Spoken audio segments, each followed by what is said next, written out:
Assalamualaikum warahmatullahi wabarakatuh. Pertama dan yang paling utama, marilah kita panjatkan puja dan puji syukur kita kepada Allah Subhanahu wa Ta'ala. Atas berkat rahmat-Nya lah kita masih diberikan kesehatan, kesempatan sehingga kita dapat menyimak materi pada hari ini. Salawat dan salam kita hadiahkan kepada Nabi Muhammad SAW. Allahumma sholli wa sallim wa barik alaih. Dan semoga kita mendapat syafaat di yaumil akhir kelak. Amin amin ya rabbal alamin. Dan materi kita pada hari ini adalah sejarah kodifikasi hadis.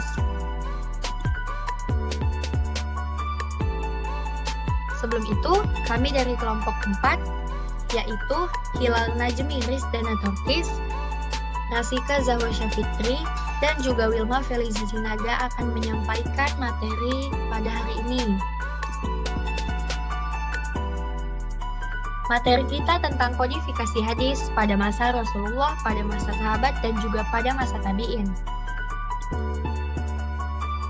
Yang pertama, kodifikasi hadis. Kodifikasi ini maksudnya adalah pembukuan. Jadi kodifikasi hadis adalah pembukuan hadis. Jadi pembukuan hadis ini dimulai pada akhir abad pertama Hijriyah dan selesai pada pertengahan abad ketiga. Tetapi ada juga sebagian artikel atau sebagian pendapat bahwa abad pertama ini belum ada kodifikasi hadis. Jadi sebagian itu berpendapat kodifikasi hadis ini dimulai pada abad kedua. Dan pada abad keempat hingga abad ketujuh itu merupakan pemeliharaan, penertiban, penambahan, dan juga penghimpunannya. Dan berdasarkan perintah dari Khalifah Umar bin Abdul Al-Aziz. Lah, siapa ini Umar bin Abdul Al-Aziz? Maka akan kita simak pada 2 slide berikutnya. Jadi pada Khalifah Umar bin Abdul Al-Aziz atau yang biasa disebut dengan Umar kedua ini memerintahkan Syihab al-Din al-Zuhri untuk meneliti dan membuktikan tradisi di kalangan masyarakat Madinah. Dan dengan hadirnya Imam Syafi'i, pada saat periode itu, para ulama ini mempelajari kitab-kitab hadis yang telah ada, dan kemudian mengembangkannya sehingga menjadi jenis karya. Mengapa Umar bin Abdul Al-Aziz atau yang biasa Umar kedua atau yang biasa disebut dengan Umar kedua ini memerintahkan Syihab al-Din al-Zuhri untuk meneliti dan membuktikan tradisi di kalangan masyarakat Madinah? Nah, mengapa tidak masyarakat Mekah? Nah, jadi mengapa mesti masyarakat Madinah? Karena Umar kedua ini yakin tradisi di Madinah ini merupakan kelanjutan dari zaman Nabi. Jadi ada 3 kekhawatiran pada masa itu, yaitu yang pertama, khawatir hilangnya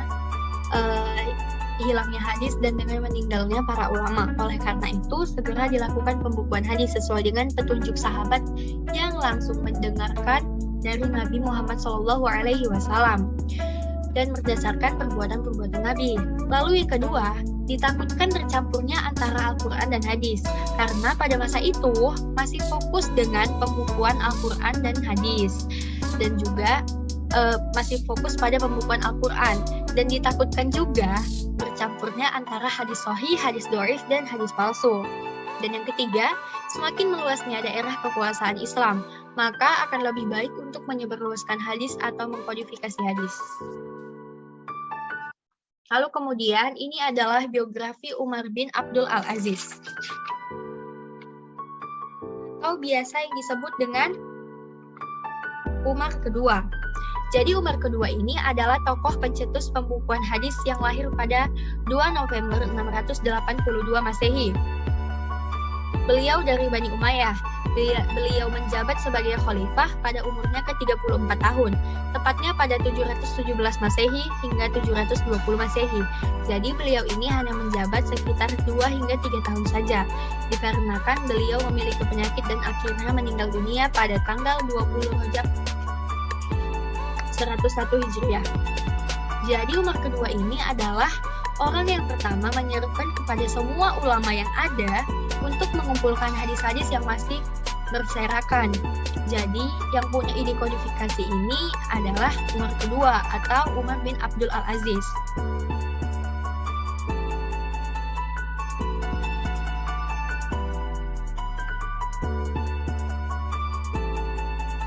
Jadi Jadi jika kita ketahui ya, khalifah pada zaman dahulu itu biasanya memiliki prinsip untuk memperluas wilayah Islam.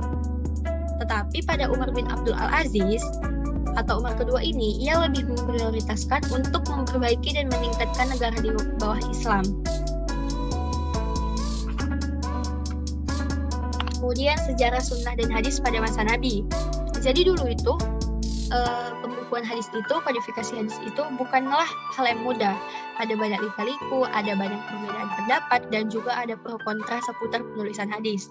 Jadi ini pada pendapat Ibnu Taimiyah dalam kutipan Syekh Izzuddin Husain yang menyatakan larangan menulis hadis ini telah dimensuhkan atau telah dihapuskan dan sudah tidak berlaku lagi. Akan tetapi pendapat dari Ibnu Qutaibah ini menyatakan larangan penulisan hadis ini bersifat umum, terkecuali untuk beberapa sahabat yang secara khusus diizinkan. Ada banyak perbedaan pendapat pada masa itu. Jadi pembukuan hadis ini bukanlah hal yang mudah. Dahulu, Nabi memang melarang penulisan hadis karena dikhawatirkan takutnya tercampur aduk antara hadis dan ayat-ayat Al-Quran. Karena pada masa itu, semuanya itu masih fokus pada Al-Quran, seperti itu.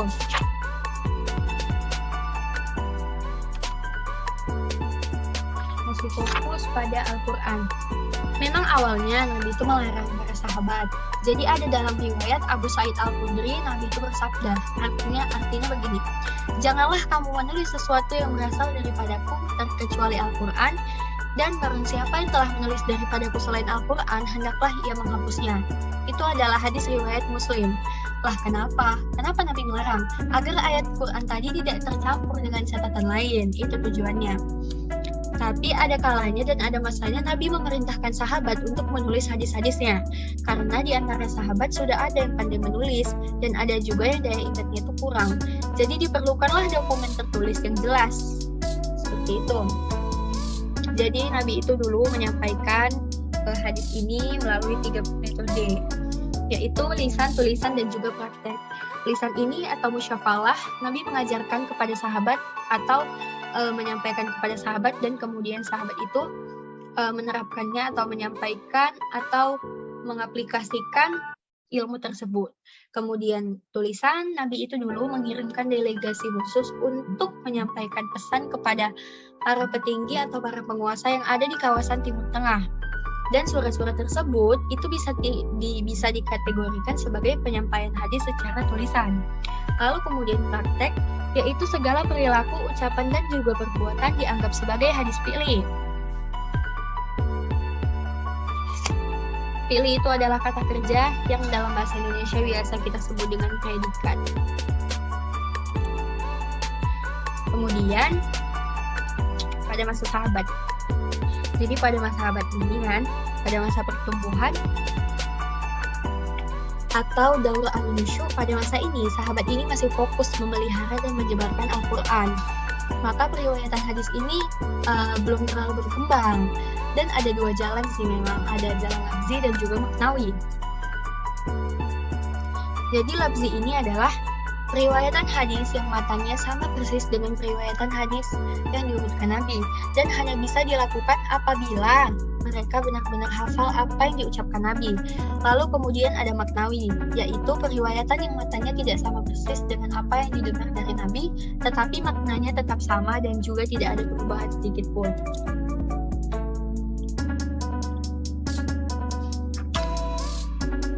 Lalu kemudian menurut Nuruddin Al-Iftir, ada beberapa faktor yang berperan dalam menjaga kesempurnaan hadis, atau bagaimana sih cara sahabat menjaga hadis Nabi, begitu kan? Jadi yang pertama itu kecerdasan para sahabat dan kejernihan pikiran mereka. Yang kedua, motivasi agama, yaitu kesadaran bahwa kebahagiaan dunia maupun akhirat terdapat dalam kepatuhan manusia terhadap perintah dan ajaran agama. Yang ketiga itu kedudukan hadis, yang keempat metode penyampaian hadis, yang kelima penulisan hadis, yang keenam melakukan penelitian yang cermat terhadap periwayatan atau isi hadis tersebut, yang keenam ada saksi dalam periwayatan hadis, yang ketujuh ada sumpah dalam periwayatan hadis, dan juga yang kedelapan ada menerima hadis langsung dari orang terpercaya. Kemudian pada masa tabi'in. Jadi pada masa ini ada dampak positif bagi bangkitnya para ulama hadis untuk membentengi as-sunnah.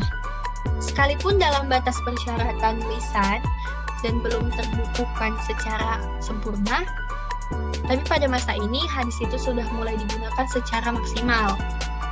Kemudian sejarah sunnah hadis dan era kodifikasi.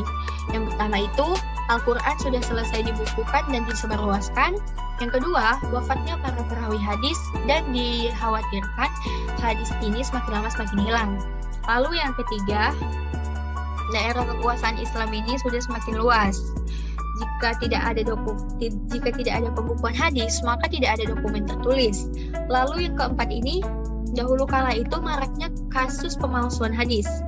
Jadi kasus pemalsuan hadis ini semakin merajalela dan banyak yang mengaku-ngaku. Makanya ada salah satu dari kitab As-Sittah. Kitab itu bukan hanya berisi tentang hadis sahih, tetapi ada juga tentang hadis-hadis lainnya seperti hadis dhaif. Itu tujuannya agar mengerti mana hadis yang benar, mana hadis yang lemah, mana hadis yang tidak benar, seperti itu, atau mana hadis yang tidak sahih.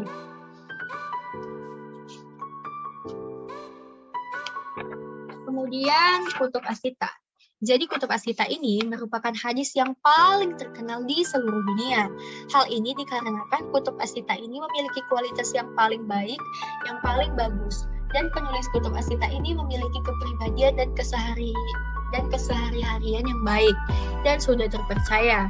Jadi kitab ini juga menjadi pegangan ulama fikih, sastrawan, sosiolog, dan bidang-bidang lainnya. Jadi kutub Sittah ini ada Sahih Bukhari, Sahih Muslim, Sunan At-Tirmizi, Sunan An-Nasai, Sunan Ibnu Majah, dan juga Sunan Abu Daud. Yang pertama itu Sunan Bukhari kan. Jadi Sunan Bukhari ini adalah salah satu kitab karya Imam Bukhari yang terkenal dan merupakan hadis terbaik. Karena Bukhari ini mempunyai kriteria yang sangat ketat dalam menyeleksi hadis. Imam Bukhari menghabiskan waktu 16 tahun menulis hadis untuk menyusun koleksi dan juga menghasilkan 2.602 hadis dalam kitabnya. Kemudian Sahih Muslim. Sahih Muslim ini adalah murid dari Imam Bukhari. Ia menyusun hadis dalam waktu 15 tahun dan berisi sekitar 4.000 hadis di dalamnya. Kemudian ada Sunan At-Tirmizi. Jadi di dalam kitab ini itu tidak hanya meriwayatkan tentang hadis sahih saja, tetapi juga meriwayatkan hadis-hadis hasan, hadis dhaif, hadis gharib, dan juga mu'allal dengan menerangkan kelemahan-kelemahan hadisnya. Dan semuanya dijelaskan di dalam Sunan At-Tirmizi. Dan di dalam kitab ini termasuk atau tertulis 3.956 hadis. Dan dalam kitab ini terbagi 50 bab yang isinya meliputi 8 pokok pembahasan hukum. Lalu kemudian Sunan An-Nasai. Sunan An-Nasai adalah karya terbesar dari Abu Abdurrahman Ahmad bin Shu'aib bin Ali bin Sinan bin Bahar bin Al-Khurasani Al-Nasai. Jadi An-Nasai ini mesti membuat hadis majhul atau nggak jelas, atau majruh juga, atau cacat, doif, dan juga memuat perawi yang terkadang masuk ke dalam kategori al-juhala. Alhasil banyak ulama yang berselisih pendapat tentang kedudukan Sunan An-Nasai dalam kategori kesahihannya. Kemudian ada Sunan Ibnu Majah yang terdiri dari 3.002 hadis yang termaktub. Kemudian ada juga Sunan Abu Daud. Sunan Abu Daud ini berhasil menyeleksi sekitar 4.800 hadis tanpa pengulangan. Jadi sebelumnya itu memang sebetulnya lebih banyak daripada itu. Cuman itu banyak kayak pengulangan gitu di dalam hadisnya. Jadi itu setelah diperbaiki, setelah direvisi lah. Jadi yang termaktub itu ya ada segitu. Contohnya Sunan Abu Daud ini ada 4.800 hadis. Dan menurut pengakuannya sendiri, pengakuan beliau ini, hadis-hadis yang dihimpun itu beberapa itu ada yang terkategori sahih, ada yang mendekati sahih, dan ada yang dhaif juga. Dan ini diakui langsung oleh penulisnya.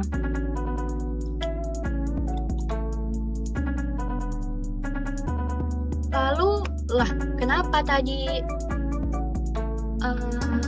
Sahih Bukhari dan Sahih Muslim yang memakai kata depan sahih, sedangkan yang lainnya sunnah? Jadi istilah sunnah ini jamak dari kata sunnah, yakni sunnah Nabi.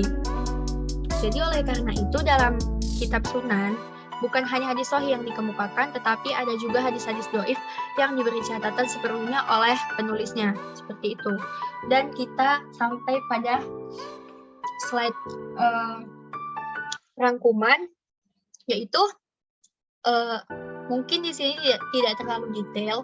Lebih detailnya ada di slide-slide sebelumnya yang telah saya jelaskan tadi. Yang pertama ada kodifikasi adalah pembukuan, yang kedua Umar bin Abdul Al-Aziz biasa disebut dengan Umar kedua. Yang ketiga, Imam Syafi'i ini adalah tokoh pemikir teori ilmiah dan klasifikasi hadis. Kemudian adanya larangan dalam pembukuan hadis karena dikhawatirkan tercampur aduknya antara hadis dengan ayat-ayat Al-Quran, karena pada masa itu masih fokus pada Al-Quran. Kemudian ada 3 metode Nabi dalam penyampaian hadis, yaitu lisan, tulisan, dan juga praktek.